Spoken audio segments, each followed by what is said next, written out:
Attention, ça peut faire très mal. Après des épreuves difficiles, l'ambiance est légère ici à la piscine déodacienne Aquanova pour ces jeunes sauveteurs fraîchement diplômés.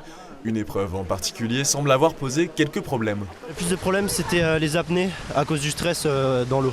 L'apnée parce que ça fait extrêmement mal aux muscles à force d'enchaîner. L'apnée un peu, c'est dans la tête mais ça va. Ah bah sauvetage en cours.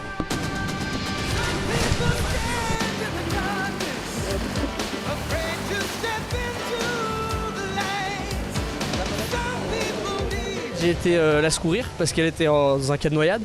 Et du coup je l'ai sortie de l'eau en la bouchonnant. Et après j'ai commencé les gestes de secours. Donc la victime était inconsciente mais elle respirait encore. Donc je l'ai mis en PLS.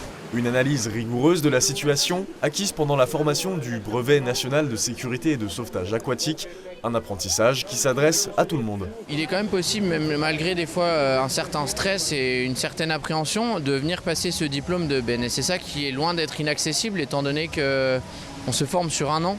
Donc on entre en formation en septembre et le diplôme se passe mi-mai voire fin mai. Donc en fait on est sur un diplôme, on a 2 entraînements par semaine et on a le temps d'apprendre à justement être bien détendu sous l'eau et de maîtriser ces apnées qui peut paraître assez impressionnantes au début. Sur ces 22 diplômés, 12 sont des élèves du lycée Georges Beaumont à Saint-Dié, issus d'une opération avec le service Espace Jeunesse des Hauts-de-Vosges qui a financé 450 des 550 € que coûte la formation. C'est à la fois un motif d'engagement pour les lycéens, et c'est important pour le lycée que les jeunes sachent s'engager et ce que c'est que l'engagement.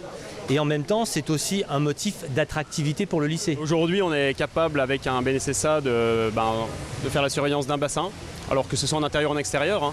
Et donc voilà, depuis quelques années, on a noté qu'on était plutôt en pénurie dans les Vosges de surveillants de baignade. Des fois, ça entraîne forcément des fermetures de bassins. On estimait en effet que 4000 à 5000 sauveteurs manquaient à l'échelle nationale l'été dernier. Un contexte propice pour ces lycéens en quête d'emploi saisonnier et qui ont cette année affiché 100% de taux de réussite à l'examen. Preuve que cette initiative n'est pas tombée à plat.